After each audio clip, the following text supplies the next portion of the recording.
If you only do calisthenics, you're going to be incomplete. Progressive overload can be tricky at times. If you're doing your bodyweight basics, you're increasing sets, you're increasing reps, your methods of increasing difficulty can be a little bit more complex and difficult to track. By comparison to lifting weights, it's a lot more simplistic and linear with the overloading possibilities. You can just keep adding heavier weights to make it more challenging.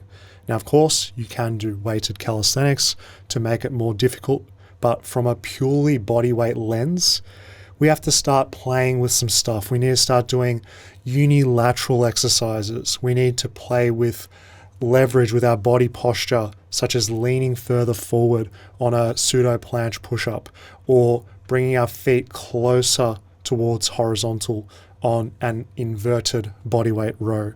And our options, if we want to keep it strictly calisthenics, we need to start playing with things like tempo. We need to use slower eccentrics. We need to add pauses at the bottom as well as the top. This can be difficult to objectively manage if we're being honest with ourselves. The elephant in the room when it comes to bodyweight training has to be the lower body. The legs are lagging, they're lacking. You do have big limitations when it comes to building strength, building muscle long term if you only use bodyweight exercises. Sure, you can do high rep pistol squats, you can do high rep lunges, you can do Nordic curls, reverse Nordic curls, but there is something really tricky with this because when you get to a certain point, you're going to be needing to do moderate to high reps with your bodyweight leg training. And that doesn't come without any drawbacks, because when it comes to doing high reps, it sounds good in theory. Yeah, you can build muscle with reps of 30, 40, even up to 50 reps, as long as if you're training close to failure. But in practice, what actually happens is it is physically and mentally really difficult to actually push yourself hard enough on high rep bodyweight leg exercises to get a meaningful stimulus to this area of your body. Because when you start getting that pump, the burn, the fatigue, it's uncomfortable. I'm not being pessimistic here. I'm just being practical and truthful, because if we read about the theory, it sounds great on paper and it sounds possible on paper that you can build big, strong legs with only bodyweight exercises, but that's not what actually happens in practice. We're not going to be bringing the effort that we need to. Our increasing reps as a form of overload is just subject to so much internal limitation with how hard we're actually pushing ourselves. We've got so many reps in reserve. We're not pushing close to failure with it. And if I'm being honest with you, it's not the most enjoyable way to train. Doing these high rep bodyweight leg exercises that are unstable, you got all this balance in the mix and coordination and skill. So if you're someone who just wants to get big, strong, jacked, that's not going to be the best if you're using a purely leg day bodyweight approach. You simply can't isolate every single part of your body to the fullest possible extent with purely calisthenics.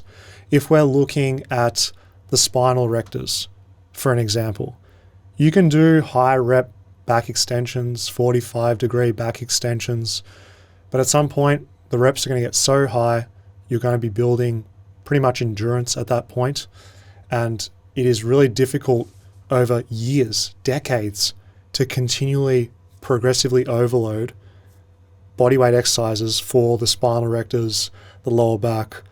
Further to this, let's look at isolation of areas like the shoulders. With machines, with free weights, if we lift at the gym, we have a plethora of different options to hit the front delts, side delts, rear delts, with a multitude of resistance profiles and different exercise options. Whereas that's the tricky part about calisthenics, is you're relegated to big compound movements for the shoulders for the most part. Handstand push-ups, overhead press for front delts, side delts.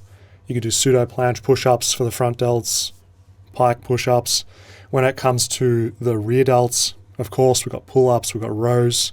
You can do some isolation for the rear delts with face pulls, with rear delt flies on rings, but it tends to stop at that point, and we start getting into gimmicky territory if we're trying to look for ways to lie on the floor or push ourselves against the wall to try and hit other areas.